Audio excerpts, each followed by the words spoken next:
Hey guys, welcome to 3 Mississippi. Sid here, and man, we have been just going the last few days.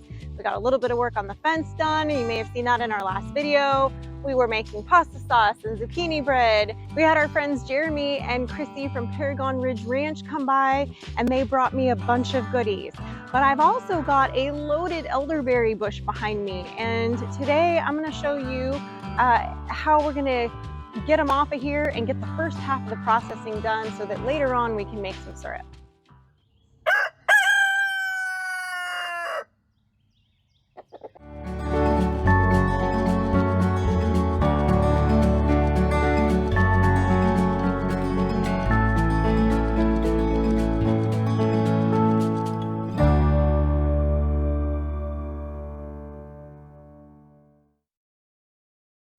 As I mentioned, guys, Chrissy brought some amazing gifts from home, some of which I was expecting, but most of which I was not. I think they just pulled up in the RV. Let's go take a look. Mike was out here mowing when they pulled up. Oh, they're over there. He's got them over there in the shade.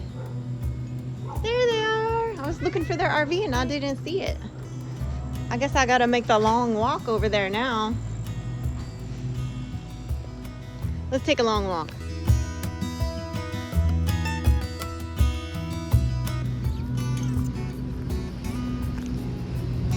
This is our little campground.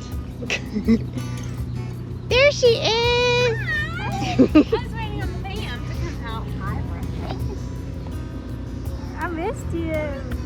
She was just talking about you. She's like, I love Chrissy! So Chrissy from Paragon Ridge Ranch, I told you guys she was going to be bringing me some eggs for hatching out, but you hear that? You hear that? Look what she brought me. She brought me babies!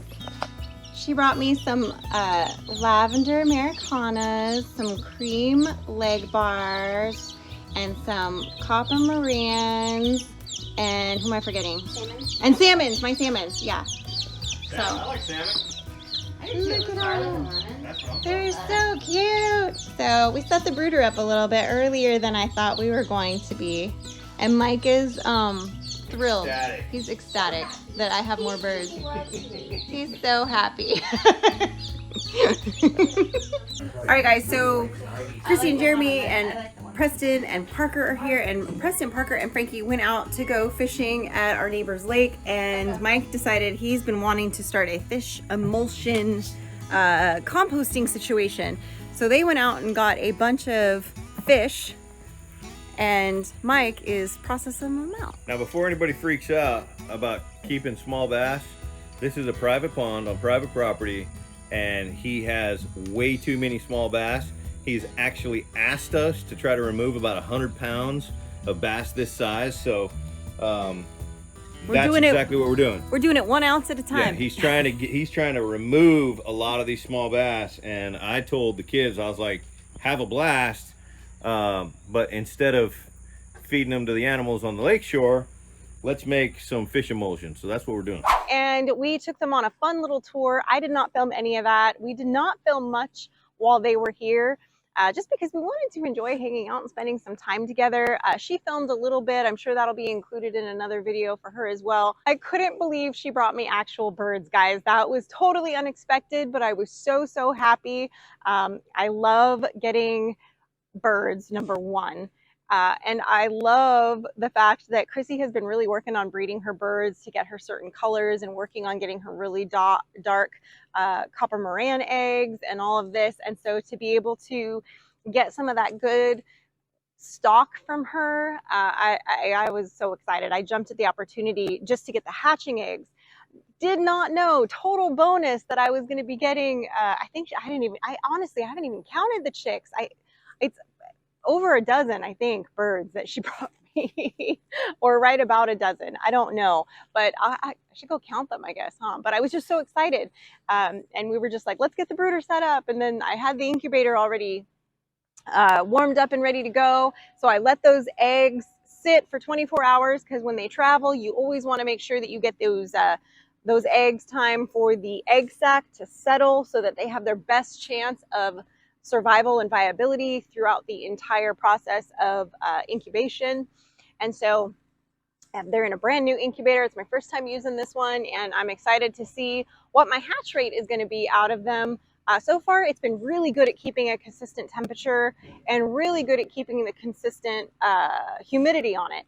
So if that trend can continue, we should have a really good hatch rate. So I'm excited about that. Plus, I got this cute little shirt and these cute little shorts and some earrings and some barbecue sauce, and she brought some honey from a local honey place, and the barbecue sauce was from a local place by her, and all this is the stuff that she sells at her feed store. She just basically put a really cool goodie bag together for us, and they spoiled us when they came out here. So that was amazing. I got birds and I got a goodie bag. What more could a girl ask for? So whereas last year when we moved here, this giant cluster of elderberry bushes around our light pole here was going crazy. And we were just moving in. We were waiting for our moving trucks to arrive. We were trying to get settled. And the last thing on our mind was harvesting elderberries and trying to figure out how to make syrup. So this year we're settled, and the elderberries are starting to come in. Now, as you can see, this group right behind me, they are not ready yet. They are not ripe. They are still green. They have not turned that beautiful dark purple. They are not ready yet to be picked. So this one I'm going to leave alone. But guys, there is a ton of them around here that are ready and bearing fruit. So let's look at those. Guys, look at these. These are ready. These are ready to be pulled. Now, if I leave these out here, you can see there's a few that are not ripe, that are still green in these bunches. But what's a few versus leaving these up here too long, and then the birds are going to get them. So I'm going to go ahead and pull these off today. I have done some research on the best ways to harvest these and get them pre-processed, basically ready to then be cooked down and made into syrup. Syrup is the only thing I'm going to be making from these. I have no interest in making jam or jelly out of them. I know that's really popular. We have made jams and jellies every year previously on our old farm because we had different kinds of grapes. And so we always did grape jelly and habanero grape jelly, and we had a pluot tree. So we did pluot jelly and jams and all of that. So we've kind of had our try at that. And elderberry syrup is something that I used to trade some locals for with some of the things that I had off of my farm for some elderberry syrup, because elderberry syrup is wonderful to have around in the winter and in the fall when everyone starts getting head colds and flus and things. It is an amazing immune booster, and it is so good for you. And I swear by this stuff. When I have been sick as a dog or feel something coming on, it helps shorten the duration. It gives me that good boost. It's just it's full of antioxidants, and it's just really good for you, and it really does give you that great boost. And after doing some research on it, I learned that it's not as scary to make or overwhelming to harvest as I thought it was going to be. So I'm going to show you what I've learned and sort of some of the tips and tricks that are sort of an amalgamation of several different people's ideas, because I think that taking the best of all those ideas is always the best way to go. And I think we're going to make some quick and easy harvest here. So let's get after it. Now, you may notice that one of the bushes is lying kind of sideways here. We had a really strong windstorm one day and a tornado just down the road, and that part of the branch did not make it. However, we left it because it was still producing fruit on the end, and some of that fruit now is ready. So I will be harvesting that as well. And then I think we're going to maybe either tether it back up, or he might take that one out. I'm not sure. Mike is definitely more the plant person than I am. We're going to start with this one up here in the front. Now, to harvest them, you just need some kind of a basket or a bucket. Obviously, I would say you want something that doesn't have, a basket that has holes in it or anything like that for this first stage of just gathering them off the bush. So you want to make sure you keep some of the stem behind it, and I'll show you why later. And I'll show you up close too, but I'm kind of going back a ways on this stem, and I'm going to clip it. And if there's any leaves or whatever, I'll just go ahead and pull that off. But look at this. This is a good cluster of these guys. Now you can see there's some that are not turned yet. These are not ready, but that's okay. If, like I said, if I wait till all of these are perfect, there's a chance that I'll lose out on being able to use them at all because the birds will get to them. So we do want to beat the birds to these. Now, the nice thing about this technique that we're going to do is I'm not going to be in a huge rush to make the syrup, which means that I'll be able to wait until the rest of the bush is ready to harvest and then do it all at once. And I'll show you what we're talking about. Now, some of these clusters are a lot lower to the ground here. Now, I'm simply going to go back a ways from the main stem here and cut it so that it's got this little handle on the back end. If it's got this little handle, this is going to make our processing a little bit easier here. So we're just going to go around and cut the rest of these.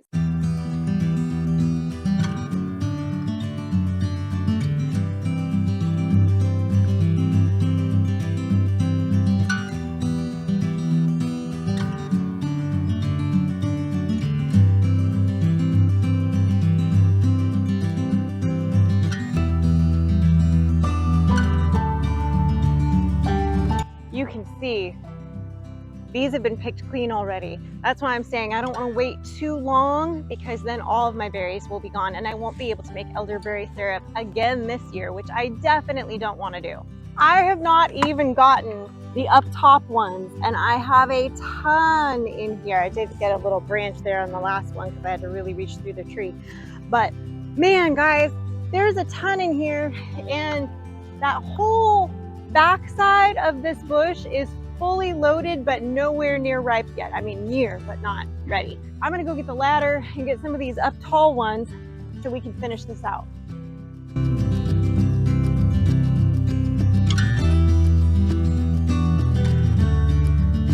Guys, I have seen birds going in and out of that before, like in the spring, and I noticed there was one kind of going near that little bird box.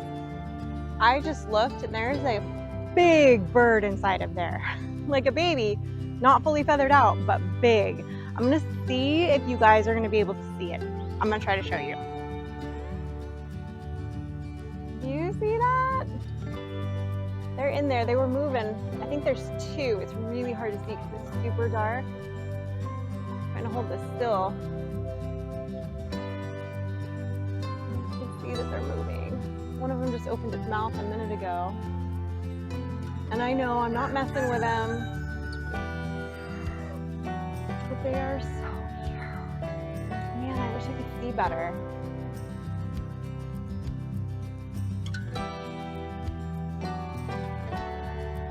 Look at that.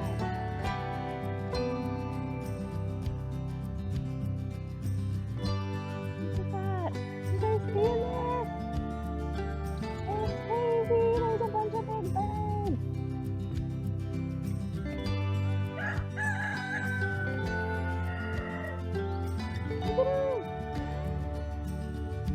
Oh, I love it. I'm not gonna mess with them. I just wanted to try to see a little bit, but man, that's so cool, you guys. I knew that they were in there in the spring.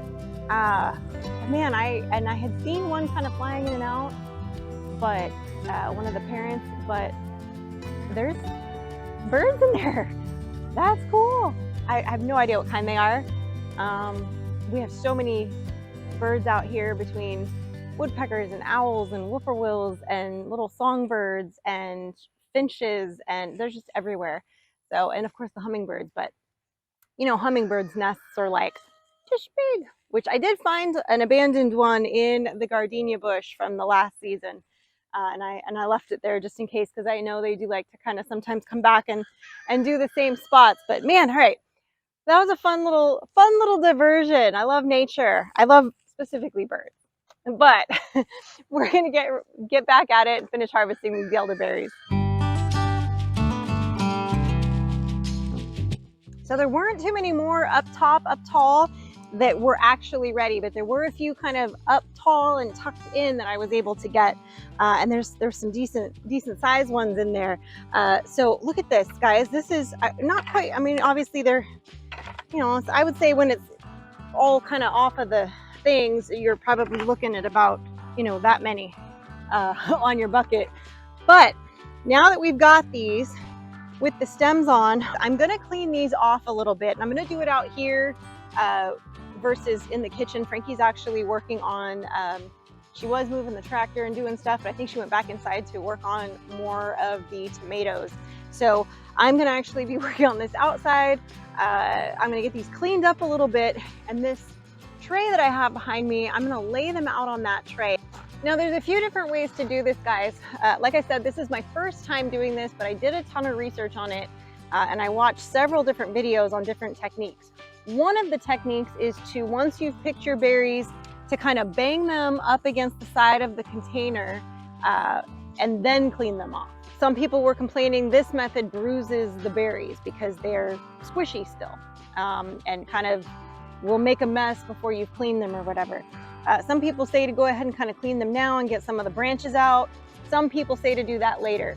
I think for me, I'm gonna do it twice. I'm gonna do a kind of a quick version of a clean now that I've harvested them, just to get some of the bugs and big twigs off.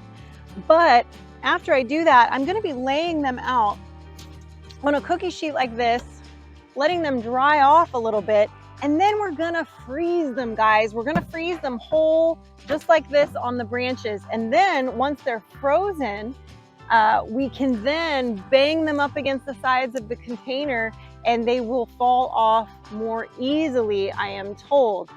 We're gonna see how well that works. And then again, they can be cleaned before they're going to be used and start to be cooked down. But that's gonna be in another video because I'm gonna wait till I have all of this to harvest. Today, we're just gonna be pre-processing them and sticking them in the freezer so that they're ready for later. So I'm gonna go through and just give these a light cleaning and take off some of the big debris that I see and get them laid out here.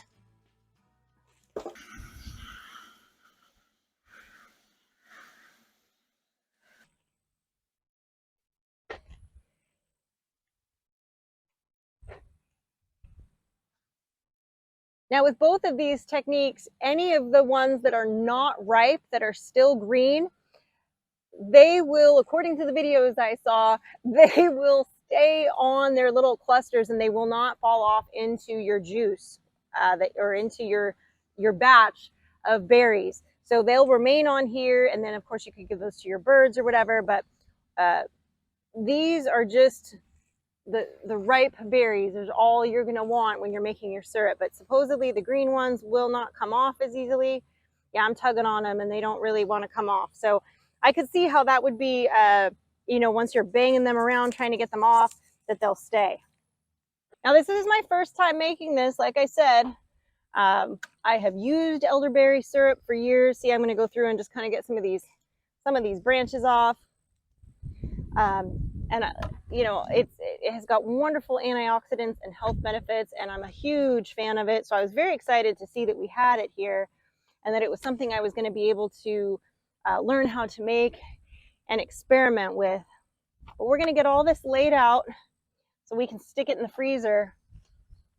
And then once it's frozen, I'll show you guys. I have no idea how long it's going to take to freeze. I imagine not long once it's dried out. So that then I can show you how it kind of bangs off of the cluster here, and then I can just have my berries separate, and you can then put them back in the freezer until you're ready to really use them. Now once I have these berries frozen and I've pulled them off of here, that's when I'll go ahead and clean them off in a strainer or a sieve, because they're so small they might go through some of the holes of certain strainers, and then get them really, really cleaned. But again, these have not been sprayed. There has been nothing done to these. It's just nature on them. So not super worried about there really being anything on these that needs to be really cleaned well.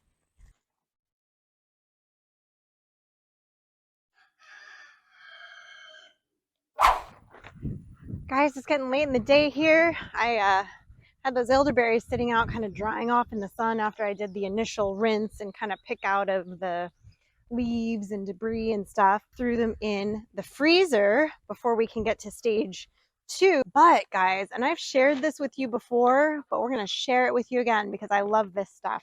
Grubterra black soldier fly larva. They're an American-based company, and my birds go crazy for this, guys. It's loaded with lots of things that your birds need that are good for them, and it makes a great treat for them. And I'm going to show you how crazy they go for it. Just this 1 pound bag of grub terra is taking 20 pounds of food waste out of the landfills. And so it's good for the environment and it's good for your animals. And look how crazy they go for this stuff. Now keep in mind, my ducklings, my geese, see, Millie's had it before. She knows. She's like, give me my grub terra. But they will eat it right out of your hand. They will go crazy. Some of these birds have not had it before because they were actually out of supply on them for a little while there. So some of these birds, I was out and they have not tried it yet because they haven't been out here in the coop for very long. But Millie knows what's up. She loves this stuff and she will just nibble it right out of my hand. She loves it. Once they figure out how great it is, I'm going to see if I can't get some of them to come over here. See if they'll line up behind me here.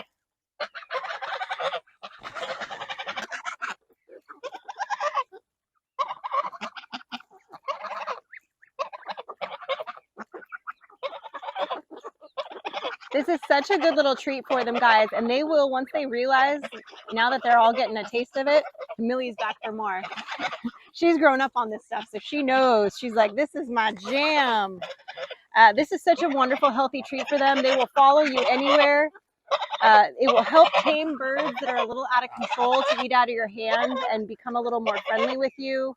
It's such a good trick to have up your sleeve because they really do love it.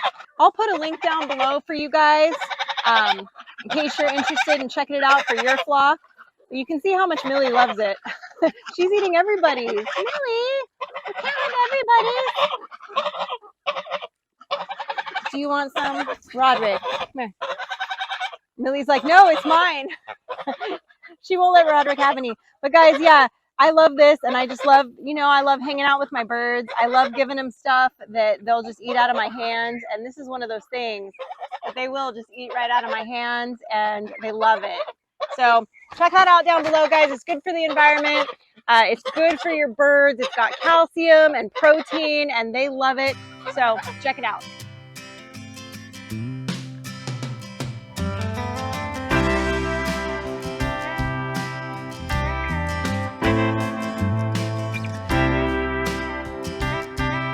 So everything that I saw said you just bang them on here and they're supposed to come off pretty easily, and they kind of are.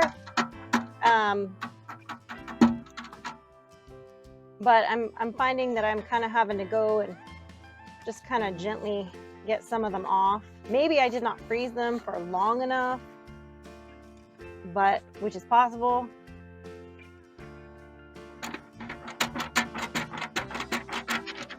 But I saw people just doing it right off of the tree too. And I'm like, well, that really, I feel like wouldn't come off very. I mean, they're coming off, but I think I don't know. For me, I'm feeling like I need to assist them a little more. And that's a little bit faster. I mean, this is kind of how I used to do the grapes when we had grapevines at the old property, and I would just kind of pluck them off like this, because you're still going to be putting them through a sieve after you cook them and kind of mash them down. And so all of these little bits that might be on the end of the berry are not going to make it into your final juice product. You're going to be straining it out. So it's like not a big deal if it's in there a little bit, And these are going to get washed again before the cook process. And whatever's left after I get all these off, I'll just go throw these in the coop for the boys and girls and let them pick off the little remainders and some of the ones that are maybe not as ripe that didn't come off. I did see people also using a hair pick and forks to get these berries off, but I'm just very gently kind of pulling at them and they're just popping off. The shaking them against the side of stuff does not seem to be doing the trick for me. But just kind of gently pulling at them seems to be working best. Now remember, I did already wash these guys once. I'm going to wash them again and pull out the little bits of stem and leaf that have gotten in there before that. And then I'll be able to put these guys in Ziploc bags and throw them back in the freezer until I'm able to harvest the rest of the elderberries that are then ripe and really get going on my syrup at that point. But a lot of people have a lot of different techniques. I will say for me, the banging technique didn't really work. Maybe I didn't freeze them long enough, and the fact that I'm doing outside, they thawed out pretty quick because it's hot. That is a possibility, but I find that just kind of gently pulling on these here is working, so I'm not super worried about it. And in my experience, this was always the best way to do the grapes to get the juice anyway, was just to kind of pull them gently off of there. And I'll just go through and clean up the twigs just like I used to do with them. But see, I'm just kind of rolling them off. This is exactly what I used to do with the grapes. And then you just take the twig out. And that seems to be working for me. And it's not too bad. This really, I mean, that whole tray took me probably about 10 minutes to do. So that's not too bad. Now I'm just kind of going through and taking out some of the branches and some of the ones that still had berries on them, getting those leaves off. So this is my harvest out of that bucket. I've got a couple more twigs to pull out of here, get these cleaned up, and I'm going to put them in some Ziploc bags and throw them in the freezer. And that buys me time to wait until the rest of those elderberries come ready, and I can do this whole cleaning, pre-processing thing. Again, have them stored in the freezer for a little while, a few days, a week, whatever, however long it takes for those to become ready. And then I can make my elderberry syrup. So again, it's my first time doing this. Not nearly as scary, as intimidating as I thought. It's very similar to how I used to have to harvest grapes. You know, some of the techniques that I saw online didn't work as well for me. This seemed to work the best way, just freezing them and then just kind of pulling them off. Made it pretty easy. The banging them against something didn't really work for me. I didn't try the fork or the hair comb method, but I could see how that would just be a little bit more tedious and really not produce any different of a result for me. So these guys are going to be ready to just go throw in the freezer here in a minute once I clean them up a little bit, like I said, and then I'll be able to make syrup later on. So there you have it, guys. I hope you enjoyed. Be on the lookout for the video coming soon when the rest of my berries are ready of me actually making my first batch of elderberry syrup off of our elderberries off of our land. We had a great week, you guys, full of friends and new arrivals to the farm, and I can't wait to see what next week holds. So I hope you enjoyed, and we will see you next time. Till then, safety's off.